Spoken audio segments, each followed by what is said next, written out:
Hello students. तो आज हम सीएसआई नेट दिसंबर 25 के इनिशियल वैल्यू प्रॉब्लम से जो क्वेश्चन आया हुआ है वो डिस्कस करने वाले हैं। तो देखते हैं क्या कह रहा है। तो यहाँ पे दो स्टेटमेंट दिया गया है। तो फर्स्ट स्टेटमेंट ये कह रहा है कि the initial value problem y dash equals to F Y where F Y equals to Y cos one by Y for Y non zero and zero for Y zero. Y zero zero मेरी initial condition है और बोला गया है कि it has at most one solution, right. तो ये P statement है, ट्रू फॉल्स बताने हैं। और क्यू स्टेटमेंट में हमें एक ऑटोनोमस टाइप के सिस्टम दे के रखा है। फिर से Z X is a solution of this I V P Z zero zero initial condition. और फिर कुछ बातें कही है कि then for each alpha belongs to zero to two there exist X alpha belongs to R such that Z X alpha one minus alpha के equal होगी। तो एक एक करके बात करते हैं। पहले पी स्टेटमेंट के बारे में सोचते हैं। तो पी स्टेटमेंट में हमें जो आईवीपी दिया गया है, यहाँ पे एफ वाई उसने डिफाइन करके रखा है for Y zero and non zero. और वाई जीरो जीरो जो इनिशियल कंडीशन है, ध्यान से देखो, वाई जब जीरो है तब एफ मेरा जीरो ले रहा है और Y zero zero initial condition भी होगी। तो सॉल्यूशन जो मिलेगा वो इनिशियल पॉइंट से पास तो जरूर करेगा। ये एक पॉइंट पहले तो दिमाग में आने चाहिए। अब आगे कैसे बढ़ेंगे? तो आगे सोचने से पहले यहाँ पे उसने बोला है कि इसके पास एटमोस्ट वन सोल्यूशन होगी। तो हमारे पास जो भी थ्योरी है एक एक करके देखते हैं एप्लीकेबल है भी या नहीं।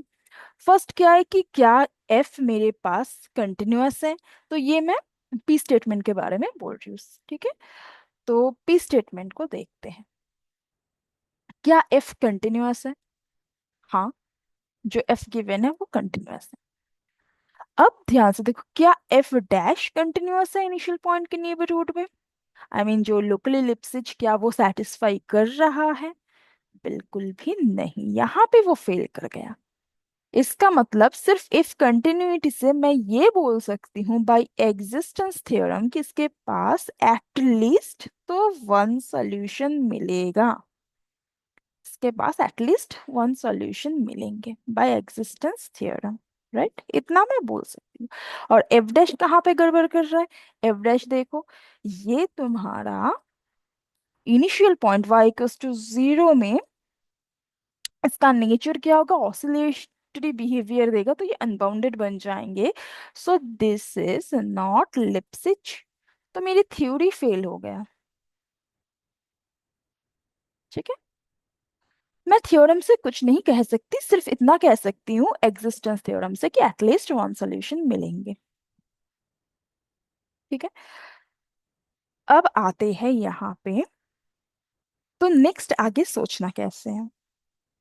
अब जब लिप्सिच फेल हो जाए तो हमारा काम ये होता है कि क्या मेरे पास सॉल्यूशन का कोई और मेथड है।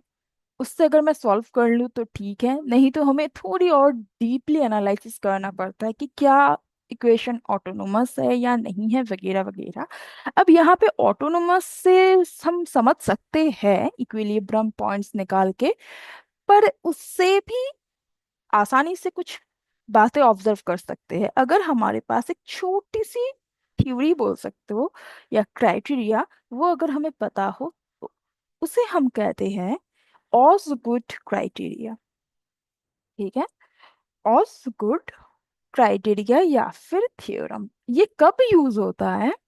जब मान लो हमारे पास लिप्सिच कंडीशन फेल हो गया पर इक्वेशन बोल रहा है कि वो मतलब यूनिकनेस की तरफ वो टारगेट कर रहा है, क्या इसका यूनिक सॉल्यूशन मिल सकता है, बट लिप्सिच है फेल। तो तब हम ऑसगुड क्राइटेरिया से चेक कर सकते हैं कि क्या सच में इसके पास यूनिक है। लिप्सिच फेल हो भी गया तो ठीक है। तो पहले देख लेते हैं कि ये ऑसगुड थ्योरम कहता क्या है। मान लो कोई भी आईवीपी है मेरे पास, स्टैंडर्ड जो मॉडल है, y dash equal to F of X Y, जहाँ पे y of X not equals to Y not, initial point X not Y not. फिर बोल रहा है कि एफ कंटिन्यूअस, सिर्फ कंटिन्यूअस होना पड़ेगा, ठीक है। इनिशियल पॉइंट के नेबरहुड में एफ को कंटिन्यूअस होना है, ठीक है। तो मैं ये कह सकती हूँ कि उसके पास यूनिक सॉल्यूशन मिलेगा, पर कुछ कंडीशन अगर होल्ड करे तो यूनिक सॉल्यूशन मिलेगा इफ, क्या क्या condition, there exist a continuous strictly increasing function some W T, अगर ये एक डब्ल्यू टी मैं एग्जिस्ट करवा सकती हूँ on the interval 0 to infinity, such that f of x y1 minus f of x y2, y1 y2 two में इनका point होने चाहिए, less than equal to w of, w is a function of y1 minus y2। थोड़ा थोड़ा लिप्सिच जैसा लग रहा है, पर लिप्सिच में l वहां पे कांस्टेंट था, Lipschitz constant, but this is not a constant, this is a function. Okay, तो और उसके साथ w 0 = 0 ये कंडीशन भी होल्ड होना चाहिए। फिर w के ऊपर जो कंडीशन है w t greater than 0 for t greater than 0 होनी चाहिए। फिर नेक्स्ट w अगर ये रिलेशन सेटिस्फाई करे 0 to epsilon 1 by w t dt, अगर ये इंटीग्रल डाइवर्ज कर जाए, ठीक है, फॉर एनी एप्सिलॉन पॉजिटिव, अगर ये सारी बातें हो, तभी मैं बोल सकती हूँ कि यूनिक सॉल्यूशन मिलेगा बिना लिप्सिच सेटिस्फाई किए हुए भी। ठीक है, अब इसका मतलब क्या है कि सिर्फ हमें चेक करना है इफ कंटिन्यूअस है या नहीं, फिर वहां से हमें देखना है कि ऐसा क्या मैं कोई डब्ल्यू टी एग्जिस्ट करवा पा रही हूँ जो कि इस रिलेशन को होल्ड करे और W0 0 और ये सारी रिलेशन को होल्ड करे। अगर ये डाइवर्ज कर जाए तो यूनिकनेस गारंटीड, बट अगर ये कन्वर्ज कर जाए, मान लो कोई फाइनाइट वैल्यू दे दे इंटीग्रेशन का, तो यूनिकनेस फेल हो सकता है, कुछ कंक्लूजन हमें नहीं करना है। ठीक है, अब इसी का ही एक थोड़ा सा बोल सकते हो कि कॉलोरली कॉलोरली भी है, या इसके इसे हम थोड़ा सा और स्पेसिफिक तरीके से और डिटेल में अगर सोचें या रिफ्रेम करें, तो दो तीन कंडीशन ऐड हो जाते हैं कि इसी में ही अगर ये ऑटोनोमस इक्वेशन में कन्वर्ट हो जाए, मतलब मैं यहाँ पे छोटे से बता देती हूँ, मतलब अगर y' = f(y) टाइप हो, ठीक है, और 0 0 मेरे इनिशियल पॉइंट हो, मतलब थोड़ा स्पेसिफिक कंडीशन, और f0 0 बन रहा हो, तो डेफिनेटली अगर डब्ल्यू टी हम लोग एग्जिस्ट करवा सकते हैं जो ऐसा दे रहा है w ऑफ y का फंक्शन, ठीक है, लेस देन इक्वल टू, और वहां से ये इंटीग्रेशन, और W0 0 तो होल्ड करनी चाहिए, वहां से ये जो मतलब ये W0 0 होल्ड कर रहा है, ये W of y means W × y नहीं है, ये W ऑफ y, ये इसका फंक्शन, फंक्शन ऑफ y है। ठीक है, यहाँ पे W ऑफ y, तो यहाँ से इंटीग्रेशन अगर ये डाइवर्ज कर जाए तो इसके पास यूनिक सॉल्यूशन तो होगा ही, और इस स्पेसिफिकेशन की वजह वजह से वो ट्रिवियल की तरफ पुश करेगा, तो यूनिक सॉल्यूशन तो मिलेगा ही और वो ट्रिवियल भी होंगे। ठीक है, तो ये थोड़ा डिटेल में अगर हम सोचें इसका ही एक पार्ट, और ये वाला पार्ट ही हमारे गिवन जो क्वेश्चन है उसमें देखना है। राइट, तो यहाँ पे देखो, आप गिवन क्वेश्चन में चलते हैं। हाँ, यहाँ पे y0 0 भी है, f0 0 भी है। ठीक है, तो मैं ऑसगुड से कुछ ना कुछ तो अगर W निकाल सकती हूँ, और वो इंटीग्रेशन अगर डाइवर्ज कर जाए तो डेफिनेटली उसके पास ट्रिवियल सॉल्यूशन मिल जाएगा, क्योंकि वो सेकंड वाला जो पॉइंट है वो सेटिस्फाई कर रहा था, इसीलिए। ठीक है, या फिर हम अगर ऐसे थ्योरी जनरली सोचे तो भी मैं W बना सकती हूँ, तो अब देखते हैं कैसे बनाएंगे। अब इसका जो F है उसके बारे में थोड़ा बात करते हैं। इसका F है y cos 1/y, ठीक है। अब मैं इससे mod of F less than equal to mod of Y बोल ही सकती हूँ। ओके।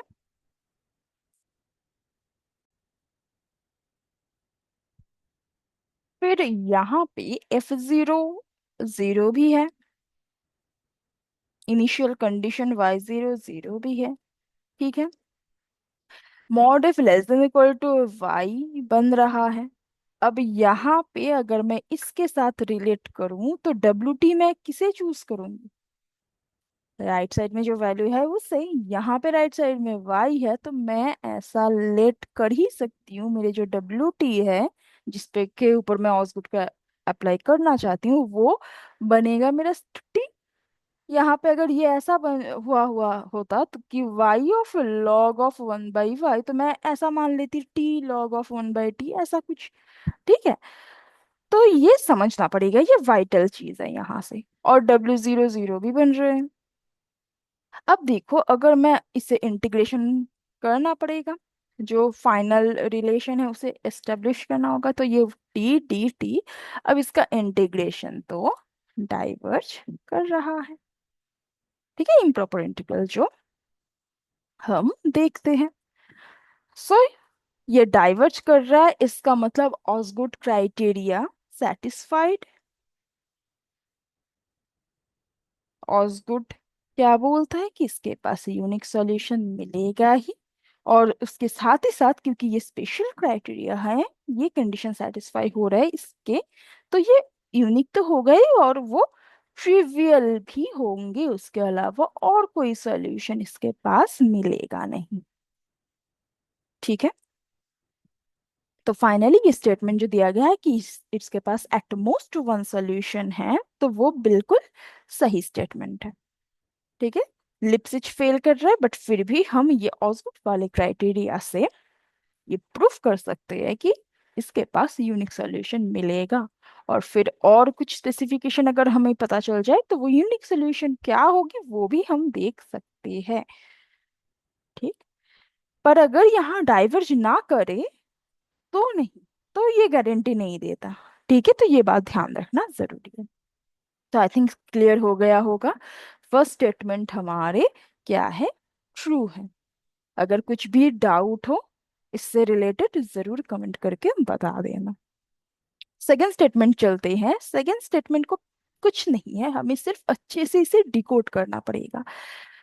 उसने ये कहा कि ये जो एक्सप्रेशन है z उसका सॉल्यूशन है, इनिशियल पॉइंट 0 0 है। पहले सिर्फ इस इतने इंफॉर्मेशन से हमें क्या पता चलता है देख लेते हैं। एक्सप्रेशन को देख के हमें ये पता चल रहा है, देखो डिनोमिनेटर नॉन जीरो, ये ऑटोनोमस सिस्टम है, उसके क्रिटिकल पॉइंट्स हम निकाल सकते हैं, पहले उतनी बात करते हैं। ठीक है, तो अब हम क्यू स्टेटमेंट के बारे में बात करते हैं। तो इसे हम ऑटोनोमस सिस्टम से रिलेट करके सोचेंगे। क्रिटिकल पॉइंट क्या क्या मिल रहा था? Critical point equals to zero करोगे एफ जेड को तो वो मिल जाएंगे ±1। ठीक है। तो अगर मैं ऐसा ड्रॉ करूं तो क्रिटिकल पॉइंट हमारे लाइन ये है और ये है। इनिशियल पॉइंट दे के रखा है 0। ठीक है, तो ये z वाला एक्सिस है और ये t वाला या x वाला, जो भी x वाला एक्सिस है। ठीक है, ये x 0 इनिशियल पॉइंट दे के रखा है। तो अगर ऑटोनोमस की थ्योरी हमें पता है तो हमें ऐसे चेक करते हैं कि इनिशियल पॉइंट जहाँ पे लाई कर रहा है, अगर वो दो फाइनाइट क्रिटिकल पॉइंट के बीच में है, तो दिस इज आवर रेंज। इस रेंज में ही अब पूरा मैं बात करूंगी, सॉल्यूशन के बिहेवियर वगैरह सब देखेंगे। ठीक है। तो फाइनली ये जो 0 है वो ±1 के बीच में लाई कर रहा है, जो क्रिटिकल पॉइंट है। तो सॉल्यूशन का range, range of the solution क्या है? रेंज ओपन इंटरवल -1 to +1, और जरूर ये ओपन इंटरवल ही होगी। क्योंकि कभी भी हमारी रेंज ये है, सॉल्यूशन यहाँ से पास कर रहा है, कभी भी वो क्रिटिकल पॉइंट को ऐसे क्रॉस करके नहीं जाएगा। क्योंकि क्रिटिकल पॉइंट मीन्स वहां पे वाई डैश हमेशा मीन्स जेड डैश हमेशा हमेशा जीरो दे के रखा हुआ होगा, मिलेगा। ठीक है, तो कभी भी क्रॉस करके मेरे सॉल्यूशन जा नहीं सकता। अगर क्रिटिकल पॉइंट को सॉल्यूशन लेना है तो वो कांस्टेंट ही होगा, जो उसमें इनिशियल पॉइंट भी वही होना पड़ेगा। ठीक है, अदरवाइज नहीं। ओपन इंटरवल -1 to 1 बनेगी इसका रेंज। अब रेंज मतलब किसके वैल्यूज, x बिलोंग्स टू या z belongs to? Obviously z belongs to. Domain कहता तब x बिलोंग्स टू कह देते, यहाँ से हम डोमेन भी बोल सकते हैं, डोमेन भी पूरा R दे देगा। ठीक है, तो पहले हमें डोमेन से लेना देना नहीं है, यहाँ से रेंज से लेना देना है। इसका मतलब हमें पता चल गया कि इस जो क्वेश्चन है, ऑटोनोमस सिस्टम है, ये जो भी है इस रेंज से बाहर नहीं जा सकती। सो जेट बिलोंग्स टू जो भी मिलेगा मुझे यहाँ से ही मिलेंगे, -1 to 1। तो सॉल्यूशन मेरे बाउंडेड भी हो गए, ये भी हम कह सकते हैं। राइट, अब आते हैं स्टेटमेंट पे, देखते हैं क्या कह रहा है। स्टेटमेंट ये बोल रहा है कि अल्फा हमने कुछ मान लिया है, 0 to 2 ओपन इंटरवल में से हम एक अल्फा लेते रहेंगे। देयर एग्जिस्ट एक्स अल्फा मिलेगा, हर एक अल्फा के लिए एक एक करके एक्स अल्फा मिलता रहेगा। उस एक्स अल्फा के कोरस्पॉन्डिंग जो जेड अल्फा मिलेंगे उसका वैल्यू होगा 1 - अल्फा। ध्यान से समझो, ये कह रहा है कि ये हमारे वो इक्विलिब्रियम लाइन वाला फेस पोर्ट्रेट है, अगर मैं ऐसा मानूं। तो हर एक एक्स अल्फा के लिए हमें जेड अल्फा की वैल्यू यहाँ पे मिलती रहेगी, जो 1 - अल्फा से आएंगे। अब जो भी है जेड का वैल्यू 1 - अल्फा जो भी आएगा, डेफिनेटली उसे +-1 से ही बिलोंग करना है, मतलब -1 to 1 से ही बिलोंग करना होगा, क्योंकि यही है इस क्वेश्चन की रेंज। इससे बाहर तो z बिलोंग नहीं कर सकता। ठीक है, तो अब हमें सिर्फ इतना देखना है कि क्या अल्फा को अगर मैं 0 to 2 से उठाऊं तो 1 - अल्फा +-1 की रेंज में आते हैं। अगर आ जाते हैं तो स्टेटमेंट सही, अगर नहीं आते हैं तो गलत। ठीक है, तो स्टेटमेंट पता चला। हमें सिर्फ इतना देखना है कि क्या अल्फा 0 to 2 में से एक एक करके मैं वैल्यू उठाऊं। एक्स अल्फा मीन्स ये इंडेक्स बोल रहा है। ठीक है, हर एक वैल्यू के लिए यहाँ पे जो z का वैल्यू होगा, z का वैल्यू मतलब सॉल्यूशन की जो रेंज सेट बनेंगे। ठीक है, 1 - अल्फा में अगर मैं पुट करूँ तो क्या वो जो रेंज बन रहा है उसमें ही लाई कर रहा है वो पॉइंट -1 to 1 के बीच में, या बाहर एक भी पॉइंट अगर बाहर आ गया तो ये रिलेशन बन नहीं पाएगा, स्टेटमेंट फॉल्स होगा। ठीक है, तो देखते हैं। तो यहाँ पे मेन पॉइंट यही था कि हमें इतना ढूंढना था सॉल्यूशन की रेंज क्या है। ठीक, तो अल्फा उसने 0 to 2 से कहा, इसका मतलब 0 < 2 < अल्फा, 0 ओपन इंटरवल, तो ऐसा। अब मुझे 1 - अल्फा को देखना है तो मैं कुछ नहीं, जस्ट इनइक्वालिटी अप्लाई करूंगी, माइनस से मल्टीप्लाई कर दो तो यहाँ से ऐसा ऐसा बनेंगे। क्योंकि मुझे 1 - अल्फा चाहिए, 1 से ऐड कर दो तो वहां से ऐसा ऐसा मिलेगा। ठीक है,